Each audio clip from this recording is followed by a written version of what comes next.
Hello everyone, welcome again in learning batch YouTube channel. Hopefully आपने last video देखी हो। वहाँ पर हमने अपना जो केस नंबर 1 और 2 है वो ऑलरेडी डिस्कस कर लिया था। आज हम केस नंबर 3 डिस्कस करेंगे। वीडियो नहीं देखी है तो पहले वीडियो देख लेना एंड देन उसके बाद इस वीडियो को शुरू करना, नहीं तो समझ में कुछ नहीं आने वाला। तो ये बोलता है कि फ्यूचर वैल्यू आपको कैलकुलेट करनी है ऑफ एन्युटी अमाउंट। अब व्हाट इज़ एन्युटी? एन्युटी मतलब एक रिपीटिंग अमाउंट, एक ऐसा अमाउंट जो आप बार बार जमा कर रहे हो। जैसे एग्जाम्पल, मान लीजिए आपने 3 साल तक लगातार हर साल के स्टार्टिंग में 5,000 रुपये जमा करें, यहाँ पे भी 5,000 रुपये जमा करें और इस साल के शुरुआत पे भी 5,000 रुपये जमा करें, तो लास्ट में आपके पास वो कितना वैल्यू हो जाएगा। मतलब फ्यूचर वैल्यू आपको पता करनी है, लेकिन इस बार लमसम अमाउंट की फ्यूचर वैल्यू पता नहीं करनी जैसे आप पहले केस में पता कर रहे थे। इस बार आपको फ्यूचर वैल्यू एन्युटी अमाउंट का पता करना है। यानी जो ये 5,000 आपने इन्वेस्ट किया है प्लस ये 5 तीनों मिलाकर जो आपने 15,000 रुपये लगाए हैं उसका फ्यूचर वैल्यू आपको बताना है। लेकिन यहाँ पे एक गेम है, एक ट्विस्ट है। क्या ये जो आपने पहले जो 5,000 रुपये इन्वेस्ट किए थे ये आपने 3 ईयर्स के लिए इन्वेस्ट किए, अगले 5,000 आपने ओनली 2 ईयर्स के लिए इन्वेस्ट किए और लास्ट वाले 5,000 जो है ना लास्ट आपने 1 साल के लिए इन्वेस्ट किया है। तो इसके लिए मैं चाहूँ तो ये फर्स्ट वाला जो फॉर्मूला था हमारा, क्या था? फ्यूचर वैल्यू निकालने का तरीका जो था present value multiply by 1 plus rate की पावर n, इसका इस्तेमाल भी कर सकता हूँ। लेकिन ये मुझे 3 बार करना पड़ेगा। एक बार फर्स्ट वाले 5,000 के लिए मैं करूँगा, भाई पहले वाले के लिए मैं ऐसे कर सकता हूँ पावर 3, एक जो भी इसकी वैल्यू आएगी, ठीक है। फिर मैं दोबारा से एक बार और ट्राई करूँगा 1 प्लस रेट, जो भी रेट होगा हमारे केस में 2 साल के लिए जो भी वैल्यू आएगी। फिर मैं तीसरी बार भी करूँगा, पावर 1 रहेगी इस बार क्योंकि 1 साल की वैल्यू पता करनी है। ऐसे करके मैं इन सबको टोटल कर लूँगा तो मेरे पास फ्यूचर वैल्यू आ जाएगी एन्युटी की। लेकिन अगर ये 10 साल हुआ, 20 साल हुआ, 50 साल हुआ, तो क्या आप इतनी बार इसे बार बार कैलकुलेट करेंगे? नहीं। इसके लिए आपके पास एक फंक्शन बनाया गया, तो उस फंक्शन को हम सीखते हैं, उस फॉर्मूले को हम सीखते हैं। डायरेक्टली कितने भी साल का आ जाए हम ईजिली कर लेंगे। यह है आपका केस नंबर 3 जहाँ पर आप फ्यूचर वैल्यू कैलकुलेट करने जा रहे हो एन्युटी अमाउंट का। And the annuity amount is 5,000 per annum. हर साल आप 5,000 रुपये 10 सालों तक जमा करोगे 12% के रेट से। तो देखो मैनुअली तो आप आराम से पता कर लोगे जो मैंने अभी टेक्निक बताई थी, लेकिन वो टाइम टेकिंग प्रोसेस है। तो यहाँ पर आप क्या करोगे कि एक फंक्शन मैं आपको देने जा रहा हूँ, एक फॉर्मूला देने जा रहा हूँ। आप फ्यूचर वैल्यू निकाल रहे हो एन्युटी का, ठीक है। तो आप यहाँ क्या करोगे, जो भी आपका एन्युटी है उसमें मल्टीप्लाई करोगे 1 प्लस आर यानी रेट की पावर जितने भी टाइम के लिए आप काम कर रहे हो -1 अपॉन में रेट। अब देखो ये अपॉन में ना ये वाला एक अलग पोर्शन है एंड देन इसमें फिर आप 1 प्लस और एक बार रेट लगा दोगे इस तरीके से। तो अगर आप नोटिस करो तो ये वाला जो पोर्शन है, ये वाला पूरा पोर्शन, ठीक है, ये क्या है? Future value factor of annuity. अभी तक जो हम कर रहे थे वो future value factor of amount था, एक लमसम अमाउंट का। लेकिन यहाँ पे एन्युटी का फ्यूचर वैल्यू नहीं। अगर आप एक एक रुपये कितने पर्टिकुलर साल के लिए जमा करते हो पर्टिकुलर रेट से, तो वो कितना बन जाएगा। तो जैसे अगर आपको ये फैक्टर मिल जाएगा, जो इस फैक्टर को कैलकुलेट कर लेगा वो चैम्पियन, और ईजिली आप उसे मल्टीप्लाई करेंगे अपनी एन्युटी से, जो आप हर साल एक फिक्स अमाउंट जो जमा कर रहे होंगे उससे मल्टीप्लाई करेंगे तो आपका वैल्यू आ जाएगा फ्यूचर वैल्यू, करेक्ट। तो उसको ज़रा ट्राई करके देखते हैं एक बार। क्या क्या चीज़ें हैं मेरे पास यहाँ पर। ए हमारा एन्युटी हमारा 5,000 है एंड इसको फिर ध्यान से करेंगे यार। 1 प्लस रेट इज़ 12% की पावर कितने 10 सालों तक है तो 10 -1 अपॉन में रेट इज़ कितना अगेन 12% की पावर 1 प्लस 12%। ऐसे थोड़ा थोड़ा करके एक एक स्टेप बढ़ाते हैं आगे, डोंट वरी। तो ये बनेगा 1.12 की पावर 10। हम इसको सॉल्व कर लेंगे, इसमें से 1 माइनस कर देंगे, अपॉन में ये बनेगा 0.12, है ना भाई। परसेंट है तो डिवाइड बाई 12 डिवाइड बाई 100 हो जाएगा, तो 12 डिवाइड बाई 100 हो जाएगा, कुछ ऐसा। तो ये एक हमारे पास यहाँ पे आया और इसी को हम यहाँ पे भी 1 प्लस 12% करेंगे तो ये बनेगा 1.12। इससे मल्टीप्लाई लास्ट में करना है, ठीक है। और ज़्यादा सॉल्व करते हैं इसको। 5,000 और हम एक काम करते हैं, इसको कैलकुलेटर पे सॉल्व कर लेते हैं। जो भी आएगा उसमें से 1 माइनस कर देंगे, डिवाइडेड बाय 0.12 कर देंगे एंड मल्टीप्लाई बाय 1.12 कर देंगे। आराम से करेंगे। 1.12 मल्टीप्लाई बाय, अब कितने 10 टाइम्स है ना, तो 1 तो ये अपने आप में है ही, पहली टाइम्स तो ये लिखी जा चुका है। तो 2 3 4 5 6 7 8 9 10 ये आया। इसमें से -1 कर लेते हैं, तो -1 करके जो बच रहा है वो ये आया, डिवाइडेड बाय, आराम से डिवाइडेड बाय 0.12 ये आया। इसमें मल्टीप्लाई कर देते हैं 1.12, तो ये वैल्यू बन रही है 19.654, 19.654। जब मैं इसे 5000 से मल्टीप्लाई कर लूँगा तो ये बनेगा 98,272, 98,272 रुपीज़ आपके बन जाएंगे। यानी अगर आप 10 सालों तक 5-5 हज़ार रुपये जमा कर रहे हो तो आपकी जेब से गया कितना, अगर आप नोटिस करो तो आपकी जेब से 50,000 रुपये गया है, लेकिन एक बार में नहीं गया है ना, थोड़ा थोड़ा समय के बाद गया है। ये पूरा अमाउंट जो आपका कितना बन चुका होगा 10 सालों बाद 12% के रेट से 98,000। ठीक है। अच्छा, एक चीज़ और मेरे दिमाग में एक वो आ रहा है, क्वेश्चन आ रहा है सर, कि अगर जैसे हम म्यूचुअल फंड के अंदर SIP करते हैं तो उसमें तो हम सालाना जमा नहीं करते, ईयरली जमा नहीं करते, उसमें हम मंथली जमा करते हैं, तो क्या होगा? आप क्या कर रहे हो यहाँ, 10 सालों में मल्टीप्लाई 12 कर दो, क्योंकि आप जब अब एन्युटी पे करोगे, अगर ये पर मंथ पे करोगे तो 10 × 12 यानी 120 टाइम्स आपका जो है n हो जाएगा, 120 टाइम्स, क्योंकि अब आपकी जो इंटरेस्ट आपको मिलेगा वो 120 टाइम्स मिलेगा। अभी आपको 10 सालों तक ब्याज मिल रहा था, 1 साल बीता ब्याज कैलकुलेट हो गया, 1 साल बीता ब्याज कैलकुलेट हो गया। अब क्योंकि जो आपकी एन्युटी है वो पर मंथ है, तो यहाँ पे जो है टाइम्स जो है × 12 कर दोगे आप, 120 टाइम्स आपको इंटरेस्ट मिलेगा। अब ये जो इंटरेस्ट रेट है ये पर एनम था बेसिकली, यानी साल का, तो आप इसको डिवाइड कर दोगे 12 से, तो पर मंथ का इंटरेस्ट कितना आ जाएगा, 1%। तो आपको ये 2 काम करने पड़ेंगे। इसके लिए आप क्या करोगे कि जैसे अभी मैं दोबारा अगर इसका फंक्शन लिखूँ, फ्यूचर वैल्यू आप निकालने जा रहे हो, तो एन्युटी जो भी है आपकी 1 प्लस रेट जो है, जो आप यहाँ पे रेट लिखते हो इसमें 12 से डिवाइड मार दोगे, एंड जो आपका जो नंबर है उसमें भी 12 से इंटू मार दोगे। ये चीज़ आपको करनी है, जहाँ जहाँ आपको रेट दिख रहा है वहाँ पे 12 से डिवाइड मार दोगे, क्योंकि वो रेट जो है पूरे साल का था, आपको अब मंथली पे काम करना है। ठीक। अच्छा, अगर आप इसे क्वार्टरली जमा कर रहे हो, पर क्वार्टर, तो क्वार्टर अगर साल में बात करूँ तो कितने क्वार्टर्स होते हैं, 4 क्वार्टर्स होते हैं, 3 महीने का एक क्वार्टर होता है। ठीक है, तो आपको 4 बार जो है कंपाउंडिंग इंटरेस्ट मिलेगा। तो आप क्या करोगे, जो आपका टाइम है, जो आपका n है, उसको 4 से मल्टीप्लाई कर दोगे और रेट को 4 से डिवाइड कर दोगे। अगर आपको एन्युटी हाफ ईयरली, मैंने आप साल में 2 बार पैसे जमा कर रहे हो तो आपको 2 बार इंटरेस्ट मिलेगा वहाँ पे, तो आप n को मल्टीप्लाई 2 से कर दोगे और जो रेट है उसको 2 से डिवाइड कर दोगे। तो टाइम होराइजन जो है ना, ये भी मैटर करता है कि आपका जो टाइम होराइजन है, टाइम जोन है, वो कैसा है। अभी तक मैंने जितने भी क्वेश्चन करवाए वो सारे ईयरली वाले बेसिस पर थे। ठीक है, तो अगर आप 5,000 रुपये पर मंथ जमा करोगे और 10 सालों तक ऐसा करोगे तो आपका पैसा जाएगा कितना जेब से, 5,000 साल में जाएगा, 12 पंजे 60,000, और 10 सालों तक जब ये भी काम करोगे तो 6 लाख रुपए जाएगा। अब आप इसका जब वैल्यू कैलकुलेट करके बताओ कि फ्यूचर वैल्यू कितना होगा अगर आप 5,000 रुपये मंथली जमा कर रहे हो। ठीक है, हालांकि कैलकुलेशन बड़ी हो जाएगी, आपको जो पावर निकालनी है वो 120 टाइम्स निकालनी पड़ेगी। इतने बड़े क्वेश्चन आते नहीं है पेपर में, डोंट वरी। ठीक है, लेकिन मेरा मन मानेगा नहीं, मैं आपको एक छोटा सा एक केस देना चाहता हूँ और इस केस को आपको सॉल्व करना है। मैं आपको एक खुद से एक केस बना कर दे रहा हूँ, आप इसको सॉल्व करेंगे, थोड़ा ना समझ में आना भी चाहिए। जो मंथली वाला केस है मैं समझाना चाह रहा हूँ कि भाई अगर डिफरेंट होराइजन पे आप काम कर रहे हो तो क्या बात बनेगी। म्यूचुअल फंड तो आपने सुना ही होगा, म्यूचुअल फंड में क्या होता है, हम SIP करते हैं, मंथली कुछ अमाउंट जमा करते हैं और एक पर्टिकुलर टाइम फ्रेम बाद हमें पता करना होता है कि ये पैसा कितना बन जाएगा। वैसे तो कैलकुलेटर आपको गूगल पे अवेलेबल होते हैं, लेकिन हम फिर भी निकालते हैं खुद से। तो मान लो मेरा केस है कि मैं हर महीने 500 रुपये जमा कर रहा हूँ, पर मंथ जमा कर रहा हूँ, और मान लो मुझे वहाँ से रेट जो मिल रहा है वो 12% का मिल रहा है।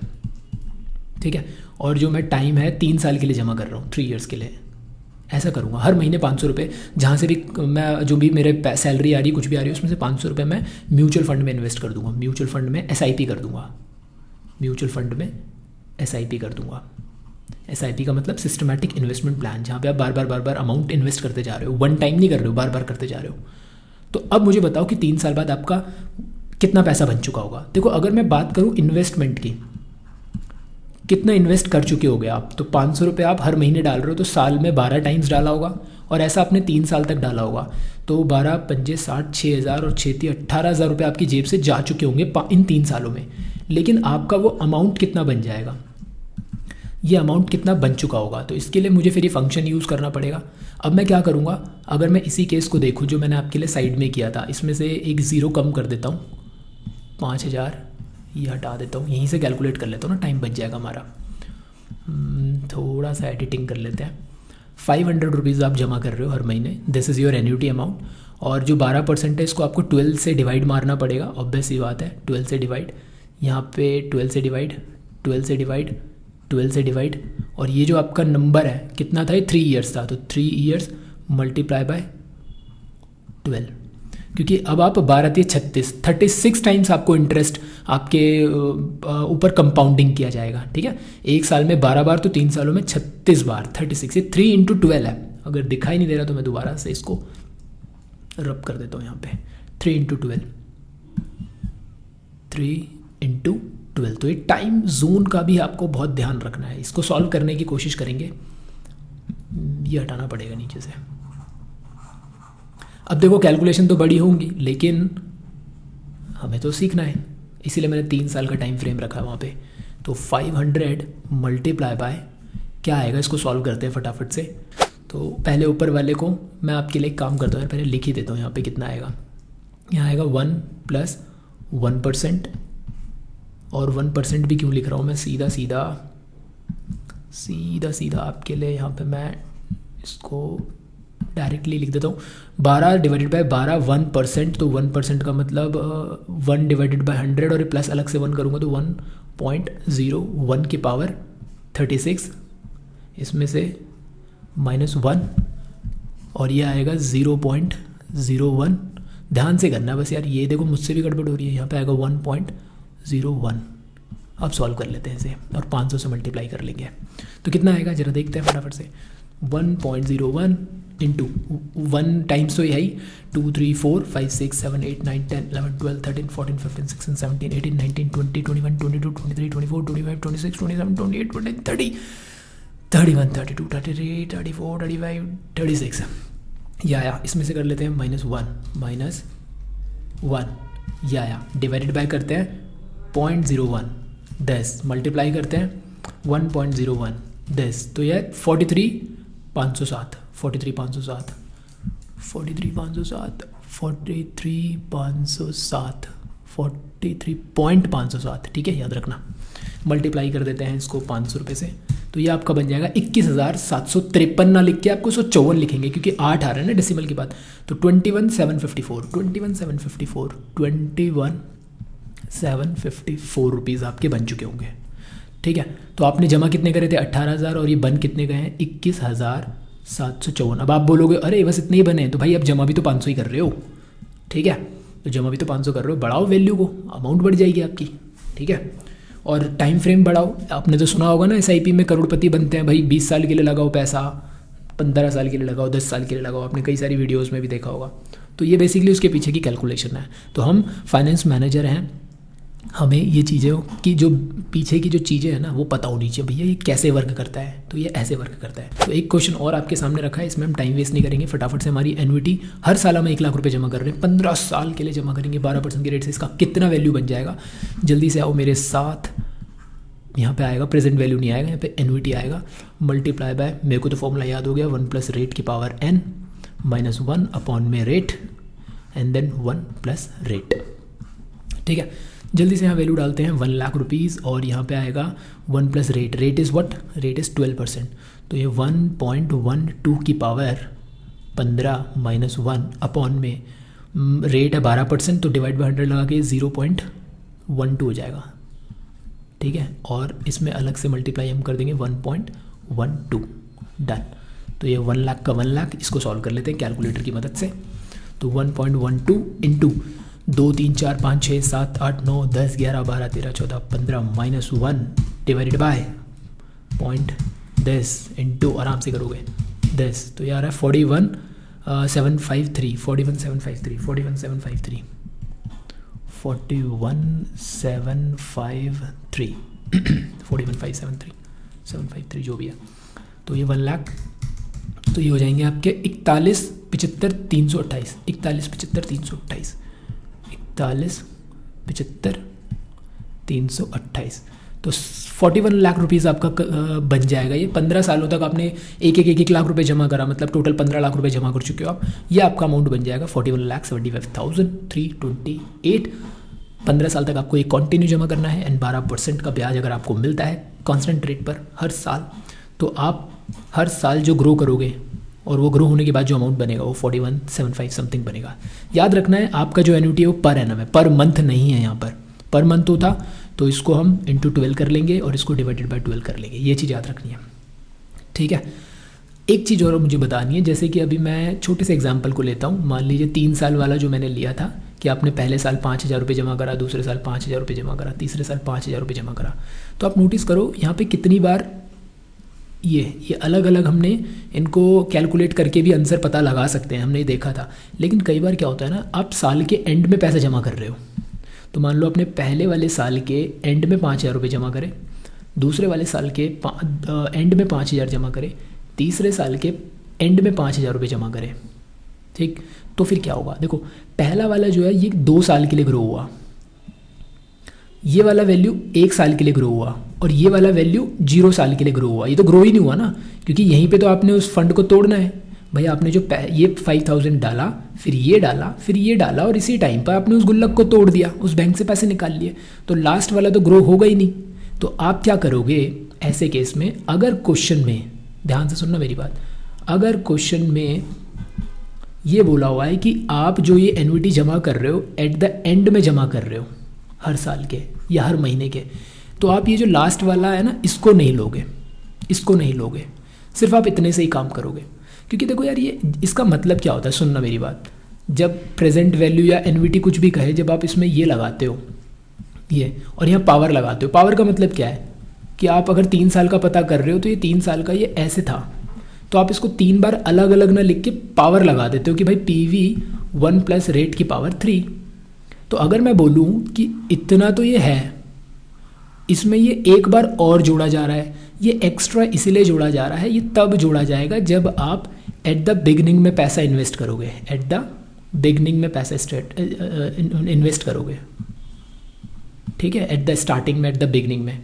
लेकिन अगर एट द एंड में आप पैसा जमा कर रहे हो हर साल के एट द एंड में, तो फिर आप इस वाले एक्स्ट्रा पोर्शन को नहीं लोगे। मतलब मान लो अगर मैं बोलूँ कि यार ये 2 ही लेने हैं, तो आप फिर एक को इग्नोर करोगे ना, तो सेम ये भी है, ये वाला जो पोर्शन कैलकुलेट करके देगा ना आपको, ये यूँ समझ लो ये एक जो है एक कंपाउंडिंग कम करके ये वैल्यू है। अगर आपको एक कंपाउंडिंग और बढ़ानी है तो वो बस 1 प्लस रेट और एक्स्ट्रा उसमें मल्टीप्लाई करना पड़ेगा। तो कुल मिला के कंक्लूजन दूँ तो अगर क्वेश्चन में एन्युटी एट द एंड है, चाहे वो मंथ के एंड में है, चाहे वो क्वार्टर के एंड में, चाहे वो साल के एंड में, तो आप इस वाले को इग्नोर कर देंगे। अभी यहाँ पे क्वेश्चन में बोला नहीं था तो हम एज्यूम कर लेते हैं कि साल की शुरुआत में ही था। सिंपल सीधी सी बात है, जब क्वेश्चन करेंगे ना जो एग्जाम में पूछे जाते हैं वहाँ पे बता देता है वो, डोंट वरी।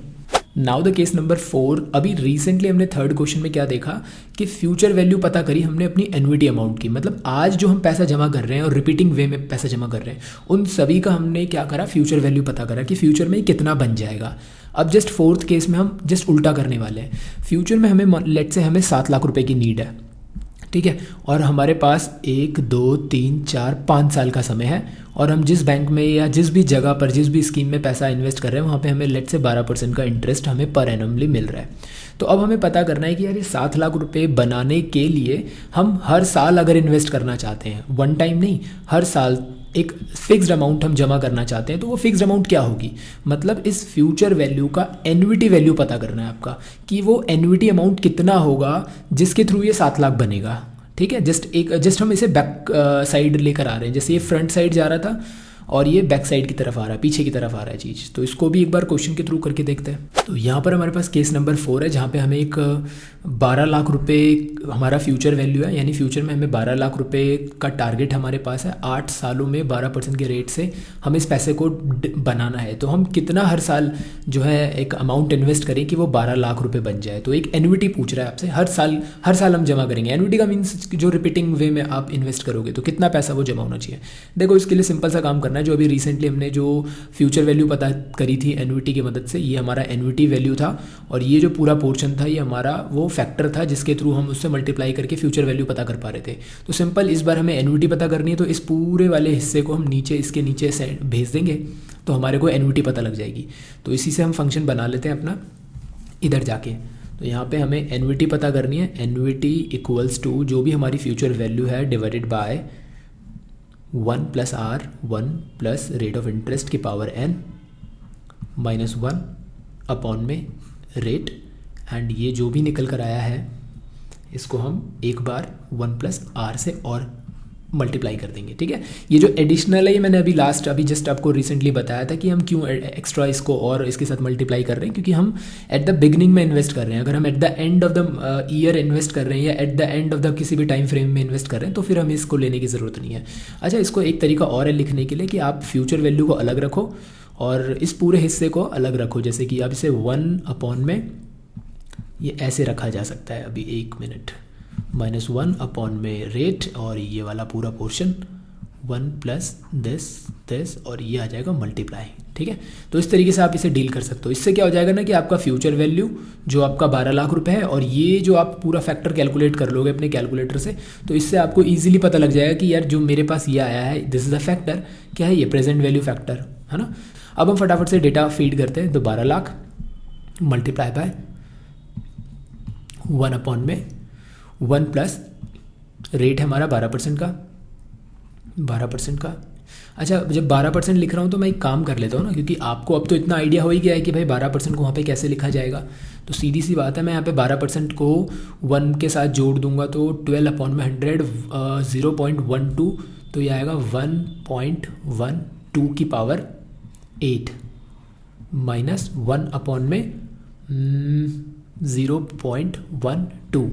ठीक है, और इसको मल्टीप्लाई कर दूंगा मैं 1 + r है, रेट 1 + r बोले तो 1.12, इसके साथ हम मल्टीप्लाई कर देंगे। तो फटाफट से कर लेते हैं, काम इजी हो जाएगा। 12 लाख मल्टीप्लाई बाय कैलकुलेटर की ज़रूरत पड़ेगी, तो यहाँ पर कैलकुलेटर कर लेते हैं एक बार। हमारे पास 1.12 मल्टीप्लाई बाय एंड 7 टाइम्स, क्योंकि फर्स्ट टाइम तो ये है ही खुद, तो 1 तो है ही, 2 3 4 5 6 7 8, इसमें से -1 कर देते हैं। 10 जो भी आएगा डिवाइडेड बाय 0.12 जो भी आएगा मल्टीप्लाई बाय 1.12, तो कितना निकल कर आया 13.775। 3 डिजिट ले लेते हैं आफ्टर डेसिमल, 13.775। अब चाहो तो राउंड ऑफ भी कर सकते हो, 5 को 6 बना दो क्योंकि अगला नंबर 5 से ऊपर है। तो 13.776 लिख देता हूँ, 13.776 यहाँ पे लिख लेते हैं 13. अच्छा याद रखना यार, ये 1 से भी डिवाइड मारना है अभी। 13.776, तो अभी काम पूरा हुआ नहीं है हमारा। वापस कैलकुलेटर, 1 डिवाइडेड बाय 13.776। मैंने आपको मेमोरी का यूज़ करना भी सिखाया हुआ है कि भाई मेमोरी में आप कैसे उसको रख सकते हो। दिखा देता हूँ यार, क्योंकि ये चीज़ें ना बहुत इंपॉर्टेंट रहती हैं। मैं फिर से एक बार कर रहा हूँ, कोई बात नहीं, टाइम जाने दो। 1.12 की पावर 8 लगाते हैं। तो अभी मैं नीचे वाला पोर्शन यूज़ कर रहा हूँ और इसको मेमोरी में डाल के 1 से डिवाइड मार दूंगा सीधा सीधा। तो 1 तो है ही है, 2 3 4 5 6 7 8 -1 इक्वल्स टू हमारा डिवाइडेड बाय 0.12 इक्वल्स टू हमारा मल्टीप्लाई बाय, अब ये 1.12, तो ये आ रहा है इतना जो अभी हम लिख रहे थे नीचे। अब मैं अगर इसको मेमोरी में डाल दूँ, जैसे मेमोरी प्लस M प्लस आपके कैलकुलेटर में भी मिल जाएगा, M प्लस में डाल दिया। अब मैं सिंपल सा कुछ छेड़ाखानी ना करके 1 divided by MRC memory recall, ये हमारा मेमोरी रिकॉल जो हमने मेमोरी में डाला था, 1 डिवाइडेड बाय जो भी हमने मेमोरी में डाला था, ये पूरा का पूरा नीचे वाला डिवाइड में आ जाएगा, इक्वल्स टू, तो ये आएगा आपका क्या लिखोगे इसे 0.0725 लिख दो, 0.726 लिख दो, जो भी है। ये लिखने के बाद आप सीधा इसे 12 लाख से मल्टीप्लाई कर दोगे। ठीक है, तो कुल मिला के जो ये वाला पोर्शन था 1 अपॉन में दिस, ये वाला, ये मेरे पास निकल कर आ गया। अब इसे मुझे 12 लाख से मल्टीप्लाई करना है सीधा सीधा, तो कर देते हैं इसे 12 लाख से मल्टीप्लाई, तो इंटू 12 लाख, तो यहाँ पे आएगा ये 87,110, 87,110, तो 87,110। तो ये अमाउंट आपको हर साल जो है इन्वेस्ट करना पड़ेगा पूरे 8 सालों तक, 1 2 3 4 5 6 7 8 सालों तक आपको 87,110, 87,110, 87,110, ऐसे करते करते 8 साल तक जब जमा करेंगे तो 12% के रेट से वो कितना बन चुका होगा, 12 लाख बन चुका होगा। अगर आपको मुझ पर यकीन नहीं आ रहा, विश्वास नहीं हो रहा, तो आप जस्ट पिछले वाला केस में इसको अप्लाई करके देखें। भाई यहाँ पे हम क्या निकाल रहे थे, फ्यूचर वैल्यू निकाल रहे थे, तो आपको मान लेता हूँ मैं दे देता हूँ यहाँ पे 87,110 जो अभी हमारा निकल कर आया है इस क्वेश्चन में, ये अगर है और यहाँ पे हम 8 साल के लिए पैसा डाल रहे हैं और हमारा रेट है 12% का, तो क्या ये 12 लाख रुपए बनता है? अब एग्जैक्टली एक आधा रुपये ऊपर नीचे होगा क्योंकि राउंड ऑफ की वजह से, लेकिन 12 लाख के आसपास ये वैल्यू बन जाएगी। ट्राई करके देखना, ये आपका होमवर्क रहेगा, ठीक है। इस और नहीं हुआ तो फिर मुझे कमेंट करके भी बता देना। एक और क्वेश्चन है, फटाफट से बिना टाइम वेस्ट करें हम इसको फटाफट कर लेते हैं भैया। यहाँ पे आएगा future value multiply by 1 divided by 1 plus rate की पावर n माइनस 1 अपॉन में r, ये पूरा हिस्सा जो है मल्टीप्लाई हो जाएगा हमारे पास 1 प्लस रेट से, ठीक है। अभी मुझे ना वो वाले क्वेश्चन भी करवाना है जो एग्जाम्स में आए हुए हैं, ये तो मैंने खुद से बनाए हुए हैं आपके लिए एग्जाम्स क्वेश्चन जो हैं। अभी एग्जाम वाले क्वेश्चन भी करवाऊंगा 10 ईयर में जो रहते हैं आपके पास्ट ईयर क्वेश्चन। तो यहाँ future value is 40 lakh rupees, तो ठीक है 40 लाख मैंने लिख दिया। 1 अपॉन में 1 प्लस रेट कितना है 15%, तो 1.15 की पावर 12 ईयर्स है, माइनस 1 कर दूंगा अपॉन में रेट कितना है 15%, तो 0 पॉइंट, क्योंकि आर जो है परसेंट में है तो 15 अपॉन में 100 करूँगा तो ये 0.15 आएगा, ठीक है। एंड ये जो भी पोर्शन आ रहा है इसको मल्टीप्लाई कर देंगे 1 प्लस रेट, तो 1.15 आ जाएगा कुछ इस तरीके से, ठीक है, ये वाला पोर्शन। तो अब जल्दी से इसे कैलकुलेटर में मैं एक ही बार में कर देता हूँ, यहाँ पे जो भी निकल कर आएगा। ये रहा कैलकुलेटर, यहाँ पर हम आराम से करते हैं। सबसे पहले 1.15 पावर 12 है, तो 1 तो ये अपने आप में है, 2 3 4 5 6 7 8 9 10 11 12, ठीक है।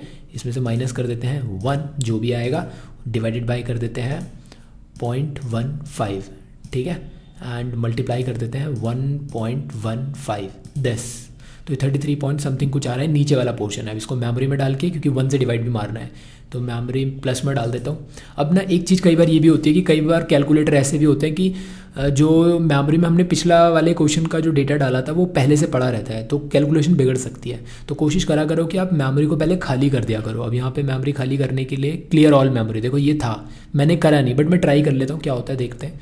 तो ये मेरा मेमोरी में चला जाएगा, मेमोरी में मैंने डाल दिया, एंड 1 डिवाइडेड बाय जो मेमोरी रिकॉल करता हूँ, देखो गलत आ रहा है 80, अभी 33 था ना, तो दोबारा करना पड़ेगा, मेहनत बढ़ेगी। सबसे पहले मेमोरी रिकॉल कर देता हूँ, देखो ये ब्लर भी हो गए, फिर से करता हूँ, कोई बात नहीं। 1.15 की पावर 12 है ना, तो 1 तो यही, तो 1 2 3 4 5 6 7 8 9 10 11 12 माइनस 1 जो भी आएगा डिवाइडेड बाय करेंगे 0.15 जो भी आएगा मल्टीप्लाई करेंगे 1.15 जो भी आएगा, इसको डालेंगे हम मेमोरी प्लस में, एंड सीधा सीधा चुपचाप से 1 डिवाइडेड बाय जो मेमोरी रिकॉल है दिस 33 समथिंग कुछ इक्वल्स टू मारेंगे, तो ये वैल्यू निकल कर आएगी 0.029 लिख देता हूँ, कोई दिक्कत नहीं है, 0.029 ऐसे करके। देखो लिख तो हमने यहाँ पे ये दिया है, लेकिन जब आप कैलकुलेशन करेंगे ना तो पूरी जो ये वैल्यू आई ना इसी से ही करना, ठीक है। तो इसको मैं पहले, ओ शिट मैन कहाँ चली गई वैल्यू, वेट मैंने ना गलती से एक इक्वल टू दबा दिया यार, इसको मेरे को कैसे मिलेगा ये वैल्यू। चलो चला गया, कोई नहीं। अब हम नॉर्मली कर लेते हैं 40 लाख मल्टीप्लाई बाय 0.029 ऐसे करके, तो ये 1,16,000 आएगा, 1,16,000। 1,16,000 हमें हर ईयर डालना पड़ेगा, तब जाके ये पैसा हमारा 40 लाख बन जाएगा। तो कितना बढ़िया फंक्शन है यार, ये चीज़ें आप अपने रियल लाइफ के अंदर भी यूज़ कर सकते हैं, ठीक है। तो लगभग हमारे जो मेन 4 जो थे मेन, तो एक और भी है 5th वाला भी है, तो 4 हमारे केसेस कंप्लीट हो गए। अब हम जाएंगे 5th केस के अंदर, ये बोलते हैं प्रेजेंट वैल्यू ऑफ एन्युटी। अब ये क्या चीज़ है, नई प्रेजेंट वैल्यू ऑफ एन्युटी। तो लेट से आपको कोई फ्यूचर में पैसे देगा, ठीक है। आज आप यहाँ पे खड़े हो, आज आप यहाँ पे हो, और आपको कोई बोल रहा है कि मैं आपको ना हर साल 5-5 हज़ार रुपये दूंगा, ठीक है। अगले 5 सालों तक मैं आपको पहले साल, दूसरे साल, तीसरे साल, चौथे साल और 5वें साल 5,000 रुपये दूंगा, 5,000 रुपये दूंगा, 5,000 रुपये दूंगा। आप उससे ये बोलो कि नहीं यार मुझे ना वो सारा पैसा अभी दे दो, आज ही दे दो, एग्जाम्पल के तौर पे। तो इस पूरे पैसे की आज की वैल्यू क्या होगी, इस पूरे पैसे की आज की वैल्यू क्या होगी, प्रेजेंट वैल्यू क्या होगी जो हमारे को एन्युटी मिलने वाली है, जो एन्युटी हमें आगे मिलने वाली है उसकी आज की प्रेजेंट वैल्यू क्या होगी। आपको ना कंफ्यूज नहीं करना है, केस नंबर 3 और 4 बिल्कुल अलग है, 5th नंबर बिल्कुल अलग है। 5th नंबर पे बोलता है फ्यूचर में मिलने वाला जो एन्युटी है, आपको रिसीव होने वाला जो एन्युटी है उसका प्रेजेंट वैल्यू क्या है। अब जरूरी नहीं कि रिसीव, पेमेंट के सेंस में भी आप इसे बोल सकते हो। जैसे एक एग्जांपल मैं बोलता हूँ, मान लो आपको किसी को पैसा देना है या फिर आपको कहीं से पैसे मिलने हैं, लेट्स से आपको कोई पैसे देने वाला है, वो आपको बोल रहा है भाई यार देख या तो एक काम कर, जो 25,000 रुपये ना वो हर साल एक 5-5 हज़ार करके ले ले, या फिर अभी 23,000 इकट्ठा ले ले और सेटलमेंट कर, या तो आज 23 ले ले या तो फिर 5-5 करके ले ले। अब नॉर्मल इंसान क्या सोचेगा, जिससे टाइम वैल्यू ऑफ मनी नहीं आता होगा, वो कहेगा यार 23,000 तो कम होते हैं, 25,000 ज़्यादा होते हैं। लेकिन उस भाई साहब को ये नहीं पता कि भाई ये 25,000 रुपये मिल तो रहे हैं, लेकिन एक टाइम वैल्यू भी इसके अंदर छुपा हुआ है। ये 25,000 रुपये आज ही थोड़ी ना मिल रहे हैं आपको, ये भी तो देखो 5,000 वाला 5 साल बाद मिलेगा, ये वाला 5,000 आपको 4 साल बाद मिल रहा है, ये 3 साल बाद मिल रहा है, ये देखो। ठीक है, ये चीज़ हमें नोटिस करनी पड़ेगी। तो हम क्या करेंगे, उसको बोलेंगे भाई 2 मिनट दो, हमें कैलकुलेशन करने दो, आप हमें 23,000 देना चाहते हो ना, जस्ट वेट। इन 5,000 जो हमें मिलने वाला है एन्युटी फॉर्म में, मतलब एक सेम अमाउंट में, एक सेम टाइम फ्रेम में, तो उस सब का आप प्रेजेंट वैल्यू पता करो। मान लो लेट्स से एग्जाम्पल ये आ रहा है आपका 22,000 एग्जाम्पल के तौर पे, ठीक है 22,000 आ रहा है, तो फिर आप उसे क्या बोलो, हाँ ठीक है भाई तू मुझे 23,000 दे दे और काम सेटलमेंट कर। तो पहले मैं इसका एक ना फॉर्मूला आपको दे देता हूँ, जैसे हमने सबके फार्मूलाज देखे हैं। तो अगर आपके लाइफ में रियल कोई सिचुएशन आती है कि भाई कोई आपको 25,000 रुपये देने वाला था, लेकिन वो बोल रहा है यार 5-5 हज़ार करके 5 सालों तक ले लो, या तो अभी ऑन द स्पॉट 23,000 रुपये ले लो, ठीक है। तो आप ऐसे में क्या डिसीजन लेंगे, आपको थोड़ी सी कैलकुलेशन करनी पड़ेगी। तो करते हैं कैलकुलेशन क्या बनती है इसके ऊपर। ये हमारा केस नंबर 5, जहाँ पर हमारी एन्युटी वैल्यू 5,000 रुपये है और ये फ्यूचर में मिलने वाला एन्युटी वैल्यू है, मतलब जो हमें मिलेगा, ऑब्वियस सी बात है, ठीक है। अच्छा पेमेंट के सेंस में भी आप देख सकते हो, मैं बार बार ये चीज़ें रिपीट कर रहा हूँ। तो 5 साल तक हमें कोई 5,000 रुपये मिलने वाला है, 7% का रेट मैंने यहाँ पे रखा हुआ है, और प्रेजेंट वैल्यू यहाँ पे हमें पता करनी है कि उस 5,000 का जो हमें फ्यूचर में मिलेगा 1, 2, 3, 4, 5, उस सब का आज का प्रेजेंट वैल्यू क्या है, ठीक है, ताकि मैं एक डिसीजन मेकिंग कर पाऊँ। यहाँ पे एक चीज़ ध्यान रखनी है कि आप रियल लाइफ में, अभी तो ये क्वेश्चन है यहाँ पर रेट ऑफ इंटरेस्ट दिया हुआ है, रियल लाइफ में आप रेट ऑफ इंटरेस्ट क्या लेंगे, तो आपको हमेशा कोशिश करनी चाहिए कि risk free rate of return लेना चाहिए। रिस्क फ्री, जैसे कि FD वाला इंटरेस्ट रेट जो है एक रिस्क फ्री रिटर्न होता है, ठीक है, 6-7% का जो है रेट इंटरेस्ट फ्री होता है, उसमें आपको कोई टेंशन नहीं लेनी है। बैंक में आप FD करवाते हो, अपना पैसा डालते हो और वहाँ से 6-7% आपको नॉर्मली बेफिक्र होकर मिल जाता है। तो this is a risk free return, ठीक है। तो इसी को कंसिडर करना है आपको भी रियल लाइफ के अंदर। बट एग्जाम में अगर 12% है 15%, तो आप 15% 12% के साथ काम करोगे। फटाफट से इसका फॉर्मूला मैं बताता हूँ कि कैसे प्रेजेंट वैल्यू निकाली जाती है किसी भी एन्युटी की। तो यहाँ पे आप क्या करोगे, प्रेजेंट वैल्यू निकाल रहे हो किसका, एक एन्युटी का। तो मैंने छोटा सा ए लिख दिया यहाँ पे। तो हमारा जो भी एन्युटी हमें फ्यूचर में मिलने वाला है उसको आप मल्टीप्लाई करो 1 - 1 अपॉन में 1 प्लस, ये फॉर्मूले यार सारे लिख लेना कहीं पे, इसकी पावर n, यानी जितने भी टाइम जो भी होगा n डिवाइडेड बाय r, इस पूरे को ब्रैकेट करो एंड देन 1 एडिशनली इसको और मल्टीप्लाई कर दो 1 + r से। वैल्यू पुट करते हैं तो हमारी जो एन्युटी है वो 5,000 रुपये करके हमें मिलेगा। तो यहाँ पे हम 1 - 1 अपॉन में इसको करेंगे 7%, तो ये आएगा 1.07 की पावर 5 ईयर है तो 5, और अपॉन में 0.07 एंड देन पावर दोबारा से 1.07। ये चीज़ें ध्यान से करनी है आपको, गड़बड़ यही हो जाती है। तो 5,000 जो भी हमारा एन्युटी है जो हमें बार बार मिलेगा, मल्टीप्लाई बाय इस पूरे को सॉल्व करते हैं। एक बार में तो होगा नहीं, थोड़ा थोड़ा करके करना पड़ेगा। तो मैं कैलकुलेटर ऑन कर लेता हूँ। तो यहाँ पर मैं इसको क्लियर करता हूँ और देखो मेरी मेमोरीज यहाँ पे फुल हो रखी है, मैं इसे मेमोरी को भी क्लियर कर लेता हूँ। आप भी अपने कैलकुलेटर में मेमोरी क्लियर करने के लिए ना, जो MRC मेमोरी क्लियर, शायद वहाँ पे MRC होगा, आप देख लेना जो भी कैलकुलेटर है, उसको डबल क्लिक मारोगे आपकी मेमोरी खाली हो जाएगी कैलकुलेटर में जो भी मेमोरी भरी होगी, ठीक है। तो यहाँ पर 1 - 1 अपॉन में दिस। तो पहले मैं नीचे वाला पोर्शन सॉल्व कर लेता हूँ, ये वाला 1 पॉइंट इसकी पावर, तो 1.07 की पावर 5 है, तो 1 अपने आप में है 2, 3, 4, 5 ये आया।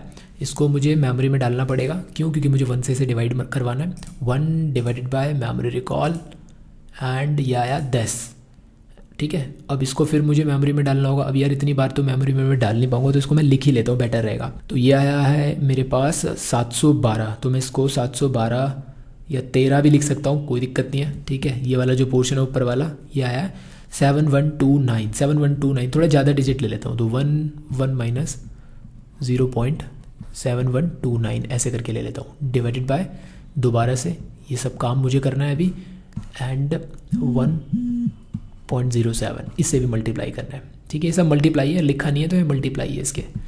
चलो एक बार और कैलकुलेट करते हैं। तो अब की बार मैं फिर से मेमोरी खाली करके रख लेता हूँ, कहीं पे यूज़ हो जाए तो चलेगा, अच्छी बात है। सो 1 माइनस 0.7129 ये आया इतना, डिवाइडेड बाय 0.07 जो भी आया, multiply by 1.07 and this is 4.388 या 389 भी लिख सकते हो, 4.389 कर देते हैं, 4.389 तो 5000 4.388। ठीक है, अब मैं 9 जानबूझ के नहीं कर रहा, मेरी एक अप्रोच है, मैं कुछ भी बना लेता हूँ कि यार मैं राउंड ऑफ करूँ ना करूँ, जो भी कर रहे हो आप पूरे एफएम के अंदर एक ही चीज़ इस्तेमाल करना है। अगर आप कह रहे हो कि भाई मैं हर जगह जब भी डेसिमल में कोई चीज़ आएगी 3 डिजिट्स में लूँगा तो 3 डिजिट्स में लो, ऐसे नहीं कहीं पे 4 कहीं पे 3। और अगर आप कह रहे हो कि थर्ड डिजिट जो है मैं राउंड ऑफ कर दूँगा तो फिर राउंड ऑफ करो ठीक से, नहीं करना तो फिर कहीं पर भी मत करो। तो ये अप्रोच आपको रखनी पड़ेगी। ठीक है, ये सब आपका प्रोफेशनल जजमेंट है, ये पर्सनल जजमेंट है, इसमें छेड़ाखानी कोई। अब अलग अलग बुक्स देखोगे, कहीं पे कोई राइटर ले रहा होगा राउंड ऑफ, कहीं पे नहीं ले रहा होगा, तो आप परेशान हो जाओगे। तो ये आपको अपना पर्सनल जजमेंट रखना पड़ेगा। मल्टीप्लाई बाय 5000 मेरी कोशिश रहेगी जो भी फुल डिजिट आई है उसी को सीधा 5000 से मल्टीप्लाई करूँ, लिखने के लिए कम लिखूँ लेकिन कैलकुलेशन में पूरा यूज़ कर लूँ, वो ज़्यादा बेटर रहता है। तो ये वैल्यू आएगी 21,943, 21,943, 21,943 और ना रुपीज़ ऐसे लगा दिया करो सिंबल, ये ज़रूरी होता है। तो 21,943 रुपीज़ बन रहा है। तो मैंने क्या बोला था, फ्यूचर में मिलने वाला है मुझे टोटल 25,000, याद करो 5 बार में मिलेगा लेकिन, और इसका जो प्रेजेंट वैल्यू बन रहा है वो 21,000 समथिंग बन रहा है, और वो मुझे 23,000 देने को तैयार है। तो मैं उसे हाथ जोड़ के बोलूँगा ना, हाँ भाई ठीक है दे दे यार, तो बस दे बस 23,000 रुपये दे दे मुझे कैसे भी, क्योंकि मुझे फ़ायदा हो रहा है अल्टीमेटली। समझ रहे हो ना मेरी बात को? तो ये चीज़ें देखनी पड़ती हैं, उसे हाँ बोलना है कि नहीं बोलना है। तो मैं तो हाँ बोलूँगा, सिंपल सी बात है। तो एक और है यहाँ पे क्वेश्चन, ये आप खुद से होमवर्क करोगे, सेम प्रेजेंट वैल्यू एन्युटी की निकालनी है। मैं बार बार अब दोबारा नहीं कर रहा, सेम इसी फंक्शन को इस्तेमाल करो और मुझे बताओ कितना आपका प्रेजेंट वैल्यू आता है। आपको जो एन्युटी 6,000 रुपये मिलेगी बार बार 3 सालों तक, 1 2 3, आपको 6,000 मिलेंगे, 6,000 मिलेंगे, 6,000 मिलेंगे। इन सभी का प्रेजेंट वैल्यू आपको पता करना है। ठीक है, जो आपको ये मिल रहा है, तो ये प्रेजेंट वैल्यू आप यहाँ पे बताएंगे। Rate is 8% in the year is, time zone is 3 years. तो जो भी हमारे इंपॉर्टेंट केसेस थे वो 1 2 3 4 5 ही थे, और इन्हीं में से ही आपके ज़्यादातर क्वेश्चंस देखने को मिलते हैं। लेकिन 6 और 7th जो हमारा केस है इसको भी आप पढ़ लो तो बेटर रहेगा। तो अभी हम सीखते हैं कि भाई ये इफेक्टिव रेट ऑफ इंटरेस्ट क्या है और प्रेजेंट वैल्यू ऑफ परपेचुइटी कैसे कैलकुलेट किया जाता है। इसके लिए हम डायरेक्टली क्वेश्चन पढ़ते हैं कि मिस्टर अर्नब जो है वो डिपॉजिट करते हैं अपने 10,000 रुपये को बैंक के अंदर for a period of 1 year. 1 साल के लिए वो अपने बैंक में 10,000 रुपये डाल रहे हैं। बैंक यहाँ पे 2 ऑप्शन आपको प्रोवाइड कर रहा है। वो कहता है कि आप हमसे इंटरेस्ट जो है रिसीव करो at the rate of 12% per annum, लेकिन वो कंपाउंड होगा मंथली। मतलब साल का जो ब्याज का रेट है वो 12% है, लेकिन वो कंपाउंडेड मंथली होगा। दूसरा ऑप्शन देता है कि आप इंटरेस्ट ले लो 12.25% का सालाना, लेकिन वो कंपाउंड होगा हाफ ईयरली। तो आप नोटिस करो कि ऊपर वाले जो पहला केस है उसमें 12 टाइम्स कंपाउंडिंग होगा हमारा 10,000 का अमाउंट, ठीक है, और नीचे वाले केस में ओनली 2 टाइम्स ही कंपाउंड होगा, यानी 2 बार ब्याज कैलकुलेट होगा। समझ पा रहे हो इस बात को? मैंने पहले भी बताया था कि टाइम इंटरवल क्या है वो मैटर करता है। ठीक है, तो अभी तक तो हम एनुअली कर रहे थे, बीच में कभी कभी मंथली, क्वार्टरली, हाफ ईयरली ऐसे इंटरवल्स के साथ अगर क्वेश्चन आ रहा है तो वो भी मैंने आपको वीडियो के बीच में बताया था। तो टाइम इंटरवल इम्पॉर्टेंट है यहाँ पे। तो कैसे डिसीजन ले कि भाई हमें किस ऑप्शन के अंदर जाना चाहिए। देखो वैसे तो आप नॉर्मली कर सकते हो कि जो आपका 10,000 है वो 1 साल बाद कितना हो जाएगा अगर वो मंथली कंपाउंडेड हो रहा है। तो मैं क्या करूँगा, फ्यूचर वैल्यू, सिंपल सा फॉर्मूला लगाऊंगा। फ्यूचर वैल्यू जो मेरा प्रेजेंट है उसको मैं इससे ऐसे करके, ये 10,000 मेरा प्रेजेंट वैल्यू है एंड 1 प्लस रेट इज़ 12%, लेकिन क्योंकि अब ये 12 टाइम्स यहाँ पे वो कंपाउंडिंग होगा, इंटरेस्ट कैलकुलेट होगा इस पर, तो डिवाइड बाई 12 एंड जो हमारा नंबर ऑफ ईयर्स है वो 1 है, और लेकिन उसके साथ मल्टीप्लाई बाई 12 करना पड़ेगा क्योंकि 12 टाइम्स यहाँ पे हमारी कंपाउंडिंग होगी। तो यहाँ पे आपने ये 12 और ये पावर के अंदर भी 12 जो है इसको एक्स्ट्रा जो है एड ऑन किया है यहाँ पे। तो इस तरीके से जब ये वैल्यू 10,000 की जो भी बन के आएगी, सेम दूसरी तरफ आप क्या करोगे 12.5% यानी 12.5% से भी कैलकुलेट करोगे। तो 10,000 जिधर ज़्यादा आपको मिल रहा होगा, ऑब्वियस सी बात है आप उधर ही बैंक में पैसे जमा करोगे।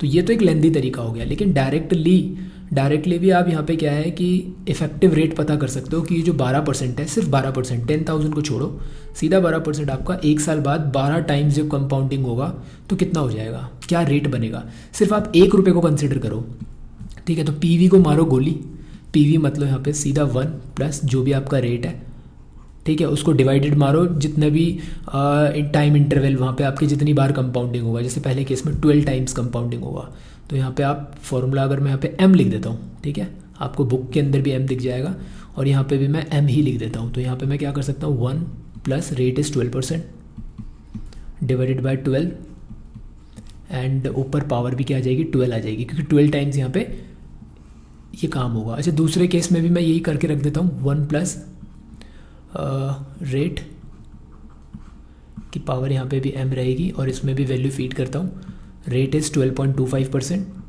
एंड डिवाइडेड बाय यहाँ पे 2 आएगा, क्योंकि हाफ ईयरली के बेसिस पे 2 बार यहाँ पे कंपाउंडिंग हो रही है। तो पावर भी कितनी हो जाएगी 1 मल्टीप्लाई बाय 2 इज़ 2। बाई 1 क्यों ले रहा हूँ, क्योंकि एक साल के लिए इन्वेस्ट कर रहे हो ना, तो एक साल में कितनी बार कंपाउंडिंग होगा 2 बार। ऊपर वाले केस में एक साल में कितनी बार कंपाउंडिंग होगा 12 टाइम्स, तो यहाँ पे इसीलिए 12 लिखा है और यहाँ पे आपने 2 लिखा हुआ है। तो इसको सॉल्व करते हैं एक बार। तो जब आप इसको सॉल्व करेंगे अच्छे से तो ये निकल कर आएगा आपका करीबन, मैंने पहले से कैलकुलेट करके रखा हुआ है, तो ये आएगा 1.1268। माने आपका जो 1 रुपये है, देखो यहाँ पे जो प्रेजेंट वैल्यू थी ना उसको मैंने कंसिडर ही नहीं किया। मान लेता हूँ मेरा 1 रुपये जो है वो कितना बन जाएगा, 1 रुपये 12 पैसे, इतने पैसे समथिंग बन जाएगा, ठीक है। तो आप इसको 12.68% भी बोल सकते हो, गॉट इट, इस तरीके से। एंड यहाँ पर ये जो कैलकुलेट होकर आएगा ये आएगा 12 या इसको जो पहले डिजिट्स में लिखूँ तो 1.1263 और इसको जब आप परसेंटेज में लिखोगे तो ये आएगा 12.63%। तो आप खुद सोचो कौन सा बेस्ट है। आपको दिख रहा था कि 12.25 ज़्यादा होता है, लेकिन ये 2 टाइम्स ही कंपाउंडिंग हो रहा है, यहाँ पे 12 टाइम्स कंपाउंड हो रहा है 12% वाला रेट। तो ये बेटर है क्योंकि यहाँ पे ज़्यादा रेट ऑफ इंटरेस्ट आपको मिल रहा है, इसमें नहीं मिल रहा है। तो कौन सा बेटर है, दिस इज़ बेटर, ठीक है। तो this is the effective rate of interest. Basically आपको इफेक्टिव रेट ऑफ इंटरेस्ट निकालने के लिए पूछेगा तो आप ऐसे करके निकाल सकते हो। डन। नेक्स्ट है प्रेजेंट वैल्यू ऑफ परपैचुटी। देखो परपैचुटी का मतलब क्या होता है, परपैचुटी का मतलब होता है इनडेफिनिट, हमेशा। जैसे एन्युटी वर्ड था, सेम ऐसे एक परपैचुटी है। तो find out the present value, आपसे बोल रहा है प्रेजेंट वैल्यू बताओ of investment which is expected to give a return 2500 रुपये पर एनम। एक आपने कोई अमाउंट इन्वेस्ट किया, आपको नहीं पता वो कितनी अमाउंट इन्वेस्ट किया, उस पर आपको हर साल 2500 रुपये जो है रिटर्न मिलेगा, हर साल 2500 रुपये रिटर्न मिलेगा, हर साल 2500, और ऐसा अनलिमिटेड ईयर्स तक मिलेगा, मिलता ही रहेगा 2500, ठीक। तो ये एक आम अमाउंट आपने जमा करना है और इस पर 12% के रेट से आपको हर साल जो है 2500 रुपये का रिटर्न मिलता रहेगा, मिलता रहेगा, मिलता रहेगा, मिलता रहेगा। तो आपको बताना है कि प्रेजेंट वैल्यू क्या रहेगी उस इन्वेस्टमेंट की, ठीक है, जो भी आप इन्वेस्टमेंट कर रहे हैं उसकी प्रेजेंट वैल्यू बतानी है। तो सिंपल इसको भी करने के लिए आप क्या करोगे, पर प्रेजेंट वैल्यू आप जब परपैचुटी का निकालोगे तो आप यहाँ पे एनुअल कैश फ्लो जो भी आपका रिटर्न आ रहा है आपको डिवाइडेड बाय रेट, सिंपल इतना सा करना है। तो यहाँ पे 2500 रुपये आपका एनुअल कैश इनफ्लो है एंड रेट इज़ कितना 12% है यहाँ पे, तो 12% ऐसे। और जब आप इसको सॉल्व करेंगे तो ये आएगा कुछ 2083 समथिंग। तो 2083 रुपये जो है आपका वो अमाउंट है जो आपको जो आपने इन्वेस्ट किया उसकी प्रेजेंट वैल्यू रहेगी है, ठीक है। तो ये 2 मैंने बस करवा दिए, not too much important, but आपको पता होना चाहिए। और ये सारा हमारा कंक्लूजन है जहाँ पे हमने केस नंबर 1, फिर हमने 2, फिर 3 एंड देन 4 एंड देन 5, और ये 2 एडिशनल मैंने अलग से आपको करवा दी थे। क्वेश्चन आते हैं तो डायरेक्ट क्वेश्चन आएंगे, लास्ट 2 केसेस जो है ना इनमें डायरेक्ट ही क्वेश्चन आते हैं, तो आप इनको फॉर्मूला ध्यान रखेंगे तो आप इजीली कर जाएंगे। बट ये थोड़े इंपॉर्टेंट है, जो ऊपर के 5 है ये बहुत इंपॉर्टेंट है। तो टाइम वैल्यू उतना ही है, और टाइम वैल्यू के कुछ क्वेश्चंस जो एग्जाम्स में आए हुए हैं मैं उनके ऊपर आपको एक सेपरेट वीडियो बना दूंगा, उसमें आप देख लेना कैसे क्वेश्चंस इससे आते हैं। हालांकि एक ही क्वेश्चन आता है इस चैप्टर से, लेकिन फिर भी आपको पता होना चाहिए। अब जो मैं वीडियोस बनाऊंगा ना आगे जो चैप्टर्स की, वो एक ही वीडियो बड़ी वीडियो बनाऊंगा, क्योंकि काफ़ी सारे स्टूडेंट्स कह रहे हैं कि तो पार्ट्स में वीडियो मत बनाओ, एक ही में बनाओ। तो वो मेरे को भी बेटर लग रहा है कि एक वीडियो चाहे वो 1 घंटे की हो, 1.5 घंटे की हो, लेकिन उसमें पूरा चैप्टर जो है कंक्लूड कर दूँ मैं आपको, ठीक है। अभी ये हमारा एक पहला चैप्टर था जिसमें मैंने खुद के एग्जाम्पल्स लाकर आपको चीज़ें सिखाने की कोशिश करिए। और ये चैप्टर समझना ज़रूरी इसलिए था क्योंकि आगे काम आएगा, आगे के चैप्टर्स जो आप इजीली अंडरस्टैंड कर पाएंगे। तो टाइम वैल्यू मनी का बहुत इंपॉर्टेंट रोल है हमारे फाइनेंशियल डिसीजन मेकिंग के अंदर, जो कि ये आपने इस वीडियो के अंदर सीखा। तो होपफुली आपने ये सारी वीडियोज़ प्रॉपर तरीके से देखे होंगे, नोट्स वगैरह प्रॉपरली मेंटेन करे होंगे, तो आगे के लिए आपको ईजी चीज़ें हो जाएंगी। मिलेंगे नेक्स्ट वीडियो में एक नए चैप्टर के साथ, हम काम शुरू करेंगे, देखेंगे क्या नंबरिंग्स थी, उसी के अकॉर्डिंग अपना नया चैप्टर शुरू करेंगे। तो till then keep practice and take care, bye bye.